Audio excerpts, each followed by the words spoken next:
ఓం నమ శివాయ. అందరికీ నమస్కారం. ఈరోజు మన ఛానల్లో కుండలేశ్వరంలో వేంచేసి ఉన్న కుండలేశ్వర స్వామి వారి ఆలయాన్ని చూస్తూ ఈ ఆలయం యొక్క ప్రత్యేకతలు, చరిత్ర అన్నీ కూడా తెలుసుకుందాము. వీడియోనైతే ఎక్కడా స్కిప్ చేయకుండా చూడండి. ముందుగా కుండలేశ్వరం ఎక్కడుందో తెలుసుకుందాము. కుండలేశ్వరం వచ్చేసి బిఆర్ అంబేద్కర్ కోనసీమ జిల్లా కాట్రేనికోన మండలానికి చెందిన గ్రామం అండి.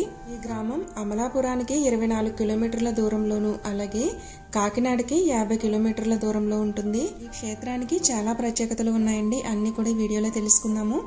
ఇక్కడ మీకు కనిపిస్తుంది కదా, ఇది వచ్చేసి గోదావరి నది యొక్క పాయ అన్నమాట. దీని పేరు వృద్ధ గౌతమి. ఇదిగా కుండలేశ్వరం వచ్చిన వాళ్ళు ఇక్కడ గోదావరి నదిలో పుష్కర్ ఘాట్ వద్ద స్నానం చేసి అప్పుడు దర్శనానికి అయితే వెళ్ళాలన్నమాట. ఇక్కడి వృద్ధ గౌతమి నదిలో శివలింగం ఉందటండి. ఇక్కడ స్నానం చేస్తే కాశీలోని గంగా నదిలో స్నానం చేసినంతటి ఫలితం వస్తుందట. ఇప్పుడైతే ఆ చరిత్ర స్థల పురాణం తెలుసుకుందాము. కవి సార్వభౌముడైన శ్రీనాథ మహాకవి తన భీమఖండంలో అంటే భీమేశ్వర పురాణంలో గోదావరి నదిని వర్ణిస్తూ కుండలేశ్వరం గురించి రాశాడు. గౌతమి మహత్యం అనే గ్రంథంలో ఈ క్షేత్ర మహిమని గురించి 103వ అధ్యాయంలో ఉందటండి. అందులో ఈ దేవాలయం గురించి బ్రహ్మదేవుడు నారదుడికి చెప్పినట్లుగా ఉంది. నారదునితో కోటిపల్లిలో సోమేశ్వరుడు గాక దక్షిణ భాగం నుంచి గౌతమ మహాముని తీసుకువచ్చిన గోదావరి నది ప్రవహిస్తూ సముద్రం కేసి వెళుతోంది. ఆ నదికి దక్షిణపు ఒడ్డున ఉంది ఈ కుండలేశ్వరం గ్రామం. చాలా వేగంగా వెళుతున్న గోదావరి నది సముద్ర ఘోషను విని కోపంతో మహావేగంతో పాతాళ లోకంలో ప్రవేశించి ఈ సముద్ర దేవుణ్ణి భేదించాలి అనుకుంది. అయితే గోదావరి ఆలోచనలను నదులన్నిటికీ నాదుడైన సముద్రుడు గ్రహించి పూజా ద్రవ్యాలను, కుండలాలను ఒక పళ్ళెంలో ఉంచి గౌతమికి ఎదురెళ్లాడు. గౌతమి నది కోపం పోగొట్టడానికి సాష్టాంగ నమస్కారం చేసి, నా మీద కోపం వద్దు తల్లి, సూర్య భగవానుని తేజస్సుతో మోస్తున్న ఈ కుండలాలను నీకు బహుమతిగా ఇస్తున్నాను. లోగడ వరుణదేవుడు తపస్సు చేసి సూర్యుని అనుగ్రహంతో వీటిని పొందాడని అన్నాడు. గౌతమి నది కరిగిపోయి సముద్రుని కోరిక మేరకు తన వేగాన్ని తగ్గించుకుని అక్కడ ఈశ్వర ప్రతిష్టకు అంగీకరించింది. అందుకే అది కుండలేశ్వర క్షేత్రంగా పేరు పొందిందన్నమాట. ఈ పుణ్యక్షేత్రంలో గోదావరి నదిలో స్నానం చేసి ఈ కుండలేశ్వరుని దర్శించుకున్నట్లయితే కాశీలోని గంగా నదిలో స్నానం చేసి కాశీ విశ్వేశ్వరుని దర్శించుకున్నంత పుణ్యం వస్తుందట. కాదు, రాత్రి వేళల్లో ఈ నదిలోంచి ఓంకారనాదం శబ్దం వినిపిస్తుందట. సో ఇంకా విశేషాలను, ఈ కుండలేశ్వరం గురించి ఇంకా విశేషాలను ఇక్కడి అర్చకుల మాటల్లోనే వినేద్దాము. ఈ స్వామివారి పేరు కుండలేశ్వర స్వామి. ఈ గ్రామం పేరు కుండలేశ్వరము. ఇక్కడ ప్రవహించే నది పేరు వృద్ధ గౌతమి నది. ఈ గోదావరి పేరు వృద్ధ గౌతమి నది. ఈ గోదావరికి సముద్రుడు ఎదురొచ్చి 2 కుండలాల బహుమతిగా ఇచ్చాడు. కుండలము అనగా చూపెట్టిన పోగునర్థం. ఇస్తే గోదావరితో సముద్రంతో నాగా నేను అనుకరించుకోవడం కాదు ఈ కుండలాలు, మనిద్దరము కలిసిన ప్రాంతం ఈ ప్రాంతం, మనిద్దరి జ్ఞాపకార్థం లోక కళ్యాణార్థమై మానవులు పూజ చేసుకోవడం కోసం ఒక కుండలా నది ఒడ్డున చూడండి. చాలా చోట్ల గుండ్రంగా ఉంటాయి. లింగాకారం ఈ పక్క పల్లంగా ఉంది, ఇలా గోడుగా ఉంచారండి. లింగం అంటే చూపెట్టిన పోగిది కుండలము, కుండలేశ్వరుడు. అది ఇక్కడ ఒకటి మానవులు పూజ చేసుకోవడం కోసం నది ఒడ్డున, రెండవది దేవతలు పూజ చేసుకోవడం కోసం నదీ గర్భంలోని ప్రతిష్ఠ చేశాడు. ఆ వృద్ధ గౌతులు ప్రతిష్ఠ చేసిన తర్వాత అందులో ఆయన స్నానం చేశాడు. చేయగా ఆయన వృద్ధాప్యం పోయి యవ్వనం వలస వచ్చింది. ఈ క్షేత్ర మహత్యం ఏమిటయ్యా అంటే వృద్ధులు కూడా, ముసలివాళ్ళు కూడా ఈ క్షేత్రంలో స్నానం చేయడం వల్ల యవ్వనం వలస వస్తుంది అనేది ఈ కుండలేశ్వర క్షేత్ర మహత్యం. ఇది గౌతమి గ్రంథంలో 103వ అధ్యాయంలో 15వ శ్లోకంలో ఈ స్వామి గురించి గౌతమి మహర్షి విధంగా వర్ణించాడు.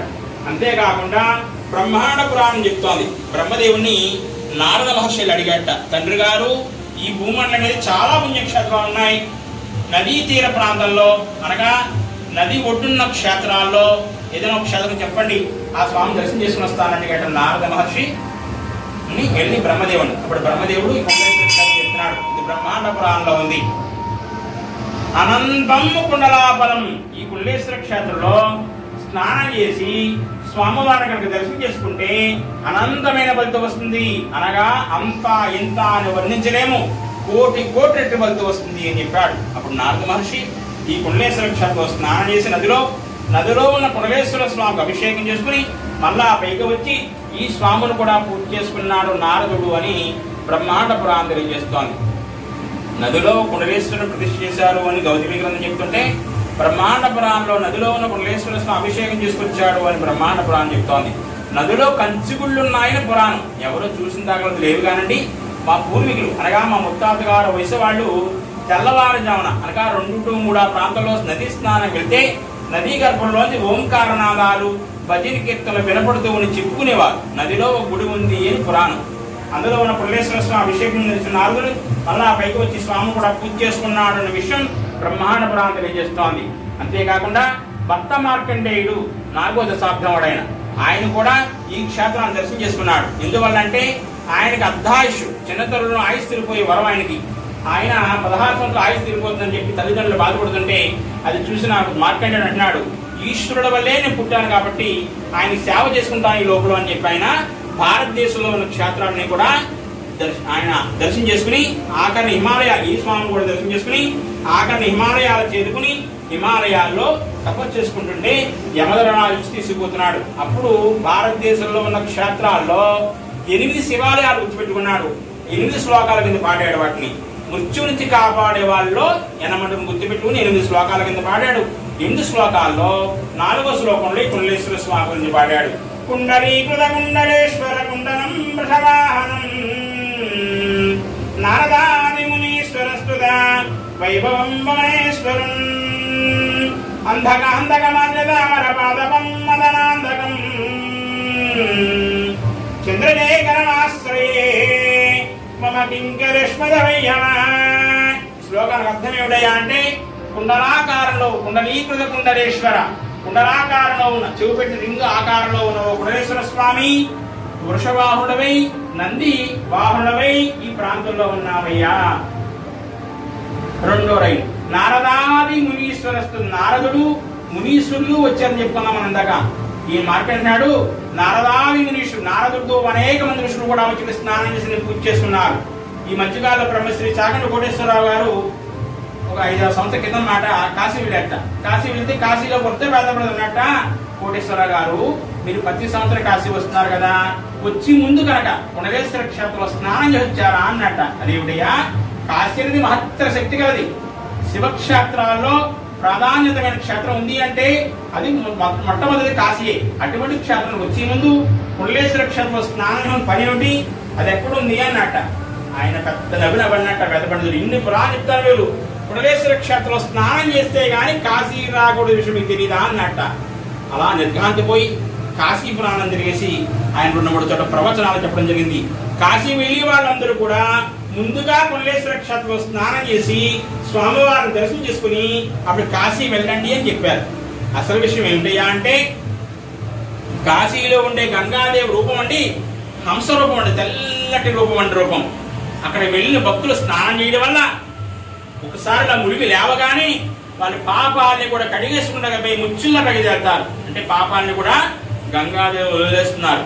అందరి పాపాలు సాయంత్రం అందరి పాపాలు ఆవిడ కట్టుకుని హంస రూపం వల్ల నల్లగా అయిపోతుందండి, అనగా కాకి రూపం తెలుస్తుందా.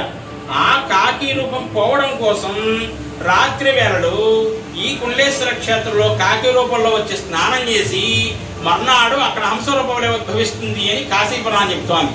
అందుకు ముందుగా కుండలేశ్వర క్షేత్రంలో స్నానం చేసి వెళ్ళాలన్నది కాశీఖండంలో రాయబడి ఉంది. అదే విషయాన్ని కోటేశ్వరరావు గారు 2-3 ముక్కల్లో చెప్పాడు ఆయన.